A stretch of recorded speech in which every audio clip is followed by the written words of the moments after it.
Hello दोस्तों, मैं सुनील गोदारा स्वागत करता हूं एक बार फिर से आपके अपने कृषि विज्ञान क्लासेस यूट्यूब चैनल पर। आज हम livestock and poultry management का पार्ट 3 लेकर आए हैं, जिसका टॉपिक रहने वाला है reproduction in farm animals and poultry. इन्हें जो हमने पिछली क्लास में एनिमल्स के रिप्रोडक्शन के बारे में जान लिया था, और आज की क्लास में हम जानेंगे रिप्रोडक्शन इन पोल्ट्री। यानी आज हम पोल्ट्री के अंदर रिप्रोडक्शन की प्रक्रिया में अंग कौन कौन से काम में आते हैं, ये सब हम आज की क्लास में जानेंगे। इससे पहले यदि आपने अभी तक चैनल को सब्सक्राइब नहीं किया है तो चैनल को सब्सक्राइब कर दें और बेल आइकन को भी प्रेस कर दें, और वीडियो को लाइक और अपने दोस्तों से भी शेयर करें ताकि वह भी अपनी तैयारी को मजबूत करें और अच्छे नोट्स पा सकें। आज का टॉपिक है reproduction in system in poultry. यानी जो पोल्ट्री होती है उसमें प्रजनन तंत्र के बारे में हम आज पढ़ेंगे। पक्षियों में प्रजनन तंत्र विषमलिंगी यानी हेटेरोसेक्सुअल होता है, और इसमें नर और मादा दोनों ही की आवश्यकता होती है, जो संतान के आनुवंशिक घटक का आधा योगदान देते हैं। यानी जो पक्षियों में प्रजनन होता है वह हेटेरोसेक्सुअल होता है, उसमें भी नर और मादा की आवश्यकता होती है, जिसमें 50% जो आनुवंशिक गुण होते हैं वह नर से आते हैं और 50% मादा से आते हैं संतान में। अगला है नर अपनी ओर से योगदान वर्षण यानी टेस्टिस द्वारा उत्पन्न शुक्राणुओं और वीर्य स्पर्म के माध्यम से देता है, और मादा है जो अपना योगदान अंडाशय द्वारा उत्पादित अंडाणु और अंडे की जर्दी के माध्यम से देती है। यानी जो मादा होती है वो अपना योगदान अंडाणु और जो अंडे की जर्दी होती है उसके माध्यम से देती है, और नर अपना योगदान शुक्राणुओं और स्पर्म होता है जो सीमन होता है उससे देता है। अगला है अंडाणु में अक्सर ब्लास्टोडिस्क और ब्लास्टोडर्म या जर्म डिस्क कहा जाता है। यानी जो अंडाणु को अक्सर हम सामान्य भाषा में कहें तो ब्लास्टोडिस्क या ब्लास्टोडर्म या जर्म डिस्क भी कह सकते हैं। अगला है अंडाशय में फॉलिकल से निकलने के बाद जर्दी डिम्ब वाहिनी यानी ओविडक्ट में जाती है, जहाँ निषेचन होता है यानी निषेचन यानी फर्टिलाइजेशन होता है, और इसे एल्बुमेन या सेल मेम्ब्रेन या सेल मिलती है। यानी जो ये निषेचन की क्रिया होती है इससे ही जो संतान होती है उससे एल्बुमेन और सेल मेम्ब्रेन और सेल कोशिका मिलती है। अब पहले हम पढ़ेंगे नर प्रजनन तंत्र यानी मेल रिप्रोडक्टिव सिस्टम। इसमें से ग्रस्त पक्षी जो में नर प्रजनन अंगों में 2 वर्षण होते हैं, यानी 2 टेस्टिस होते हैं जिनमें एक एक शुक्रवाहिनी निकलती है। यानी 2 वर्षण होते हैं, दोनों में से एक एक शुक्रवाहिनी निकलती है जो वर्षण से क्लोएका तक जाती है। यानी जो क्लोएका होता है वहाँ तक ये शुक्रवाहिनियाँ जाती है। पक्षियों में अन्य जानवरों की तरह लिंग नहीं होता है। यानी जो एनिमल होते हैं उनमें पेनिस होता है, लेकिन पक्षियों में पेनिस अनुपस्थित होता है। वर्षण यानी टेस्टिस सेम के आकार यानी बीन शेप्ड के होते हैं, और वो कहाँ स्थित होते हैं, रीढ़ के सामने और किडनी के पास स्थित होते हैं।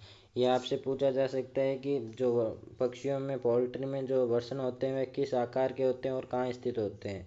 ये याद रखना कि ये सेम के आकार के होते हैं, और रीढ़ की जो बैकबोन होती है उसके सामने और जो किडनी होती है उसके पास में स्थित होते हैं।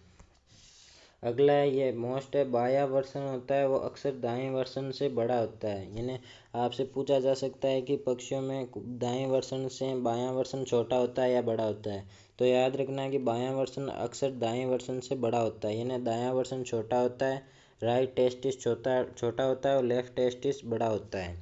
प्रत्येक वर्षण के अंदर एक छोटा चपटा क्षेत्र होता है जिसे स्तनधारियों में एपिडिडिमस के समकक्ष माना जाता है। यानी जो वर्षण होता है उसमें जो चपटा क्षेत्र और छोटा होता है उससे जो स्तनधारी एनिमल्स होते हैं या मैमल्स होते हैं उसमें जो एपिडिडिमस होता है उसके समान माना जाता है।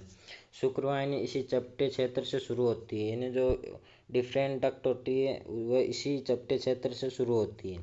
अब हम पढ़ेंगे शुक्रवाहिनी यानी डिफरेंट डक्ट। शुक्रवाहिनी शुक्राणुओं को वर्षण से क्लोएका तक ले जाती है, जहाँ से संभोग यानी मेटिंग के दौरान मादा की डिम्ब वाहिनी ओविडक्ट में प्रवेश करते हैं। यानी जो शुक्राणु होते हैं उन्हें क्लोएका तक ले जाने का कार्य डिफरेंट डक्ट यानी शुक्रवाहिनी करती है। और जो क्लोएका होता है वहीं पे संभोग यानी मेटिंग की क्रिया होती है। और डिंब वाहिनी जो होती है मादा में होती है ओविडक्ट, उसमें प्रवेश करते हैं ये शुक्राणु। अगला है इन्हीं नलिकाओं में एक विशेष प्रकार की कोशिका विभाजन मियोसिस द्वारा शुक्राणु स्पर्म बनते हैं। और शुक्राणु भ्रूण के निर्माण के लिए आवश्यक कुल गुणसूत्रों का आधा भाग ले जाते हैं। यानी जो भ्रूण होता है उसमें जो गुणसूत्र होते हैं वो उसके आधे गुणसूत्र नर से जाते हैं और आधे गुणसूत्र मादा से आते हैं। शेष आधे गुणसूत्र मादा द्वारा प्रदान किए जाते हैं। नर द्वारा उत्पादित वीर्य में 1 घन मिलीमीटर यानी जो स्पर्म होता है वीर्य होता है सीमन, उसमें 1 घन मिलीमीटर में जो औसतन शुक्राणुओं की संख्या होती है वो होती है 3 से 5 मिलियन। सूक्ष्मदर्शी के तहत यदि पक्षियों के शुक्राणुओं को देखा जाए तो उसका जो आकार होता है उसमें एक लंबा नुकीला सिर होता है और एक लंबी पूंछ वाला देखा गया है। यानी आपसे पूछा जा सकता है कि जो पक्षियों में जो शुक्राणु होता है उसका आकार कैसा होता है, तो उसका आकार जो आगे सिर होता है आगे का वो नुकीला और लंबा होता है और जो पूंछ होती है वो लंबी होती है।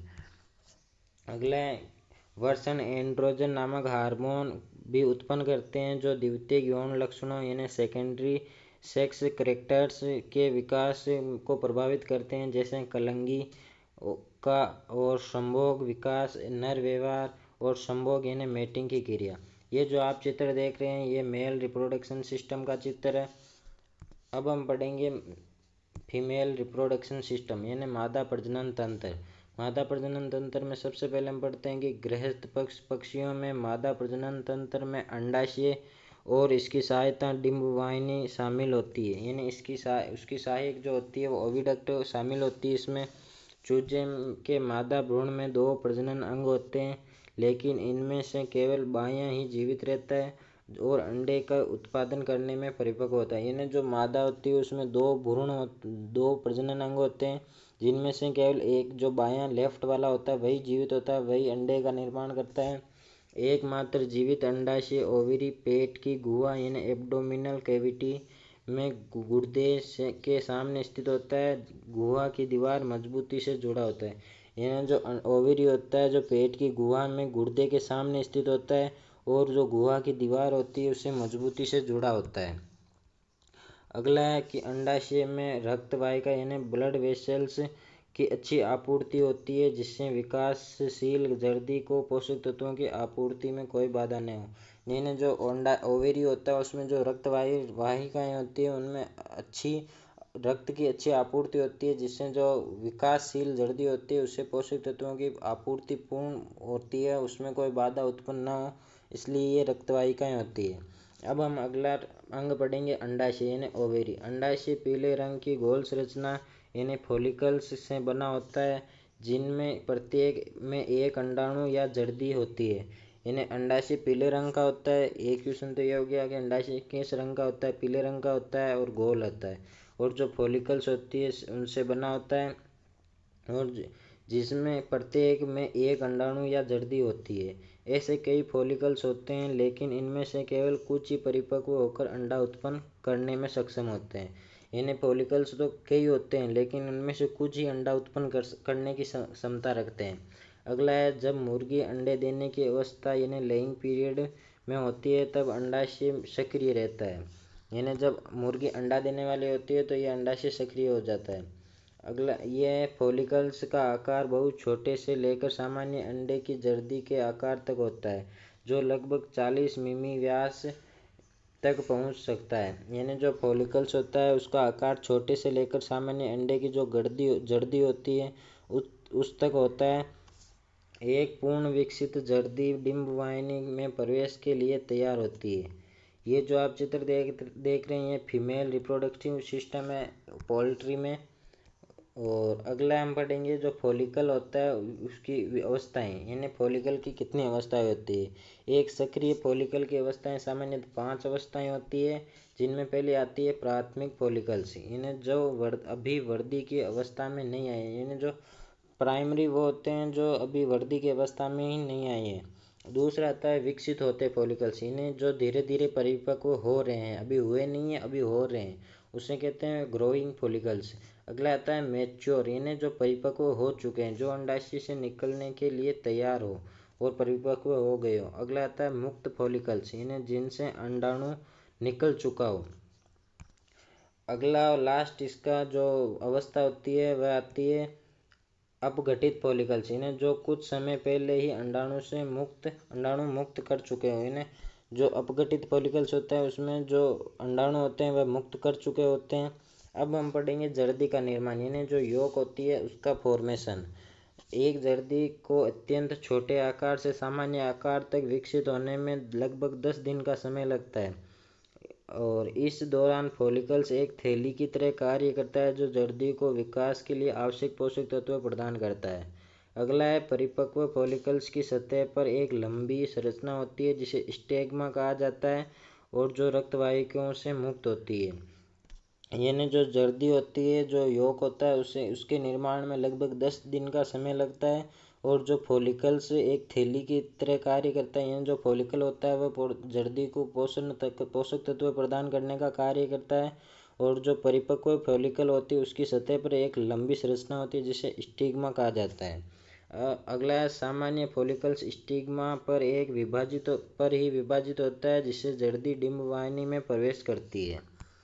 अगला है कि यदि फॉलिकल्स किसी अन्य स्थान पर फटता है तो रक्तवाहिकाएं टूट जाती है जिससे अंडे में ब्लड स्पॉट बन सकता है।